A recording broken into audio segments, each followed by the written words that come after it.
Today we have a 2010 Infiniti QX56. It's got the 5.6 motor, and the customer has no heat inside the car, and they're told it's a heater control inlet valve. We're going to show you where that's located and how to replace it. It's got the V8 5.6 motor, and your inlet heater control valve happens to be right here, which is easy to get at. You have to remove this 10, you have to remove this, and if you look down in here, there's a clamp on this one, and it goes down there. I'll actually get the new part and show you what it looks like. This is the new part, and you can tell this has clamps here, here, and they use the one existing down there. Okay, the ones from the manufacturer are not the same kind of clamps. These are just like a crimped one, plastic.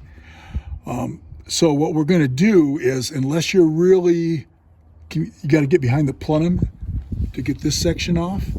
So what we're going to do is actually cheat. You don't have to do it that way. You can do it the correct way, but we're going to cut this off right here. Make sure we don't hit the hose. The hose looks like it's still in pretty good shape, but we're going to take that off right there, and then we're going to use the existing hose and just use this clamp. Okay, we'll start by taking this 10 off. And we already drained the coolant. You're still going to lose a little, no matter what. So put that off the side so we don't forget about it. All right, now you can actually see where this clamps on. I'm going to get a pair of needle nose or whatever fits in there and pull this side off. And then all we'd have to do is the other side the same way. And before I disconnect the clamp or either clamp, I'm going to push right there on that tab like that and just pop it out. Disconnected that, and this is popped in. So you're just going to get a panel popper in there or just pull it out like that. And now you'll be able to move it around a little more so you can see the clamp right here, and whatever needle nose, you're going to lose coolant. It doesn't matter what you do. So just have a bucket under there, squeeze that together, and move it up like that. Pull it back.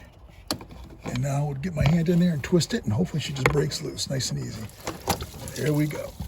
This is just use the pointer so I'm out of the way here. If you follow this down right here, it is actually a little behind your plenum back here, and that clamp is extremely hard to get at. You can do it, but it's hard to get at. So we're going to show you a cheater way if you want to use it. You don't have to. But since these are from the factory, what we're going to do is cut this right here, and this hose seems to be fine. So we're going to cut it with whatever you have, and we're not going to hit the hose, but enough. Put a screwdriver in there, pry it apart, and then put this on the new part. So what I said, I'm going to cut this off, and it's just plastic, so it usually breaks pretty easy. You don't have to worry about this part, it's junk. So what I'm going to do is cut this, and I'm going to use a cutoff wheel or whatever you have.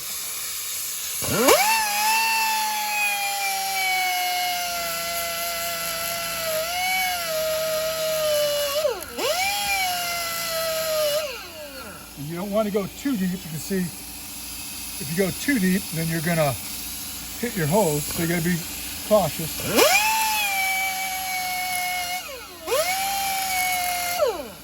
Now try to break it. So we went close, and then you can either pry it this way, or you can just get underneath it, lift that baby off, like that, peel that baby off, and then we're just going to remove the hose. So the aftermarket one uses a different kind of clamp. So what I'm going to actually do is take this clamp, move it back like that, and actually just break this loose.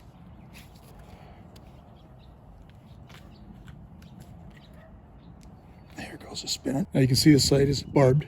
You're going to have to put a small screwdriver back in here so you don't do any damage to this. Just nice and gently walk it around and then pull this apart.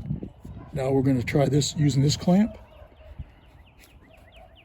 on the other hose and reinstall it. You can see they're both barbed. The plug-ins are the same.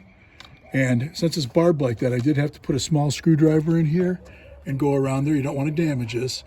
I put the new clamp on, and you could undo the other one back there, but it looks like it's a lot more work. I don't know how the factory does it without spending more time, but we do it this way to save a little time. And this one's got 200,000 on it, so it ain't gonna really matter, I don't think. You're gonna wanna open your clip like this. I did put a little white grease on there, so hopefully it slides better.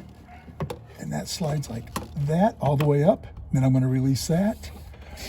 I'm gonna put this one on.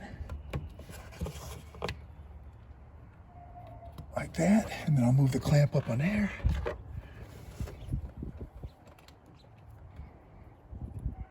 And if this clamp doesn't work good, I can always use a different kind. So once that's in position, you had it locked, you unlock it. So that's in place. I put this one on. So I'm gonna grab this right here and plug this in. The lock was on the outside. So you just gotta wiggle around, make sure it clicks like that. And then we put our 10 on. And this is the factory clamp. But you could, if this is leaking at all, which it shouldn't, it's barbed and all that, but then you would install one like this, take that back off, put it on. So the last thing we have to do right now, tighten up this 10, and then we'll add some coolant.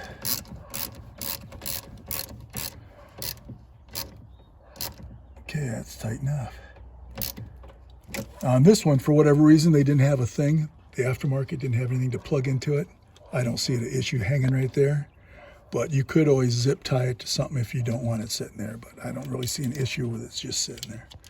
So, okay, so just to recap real quick, you tighten up, put that clamp on, put this clamp on, plug this in, put the 10 millimeter on, and then add some coolant, and your problem should be fixed. And that's all it takes to replace a heater inlet control valve on a 2010 Infiniti QX56.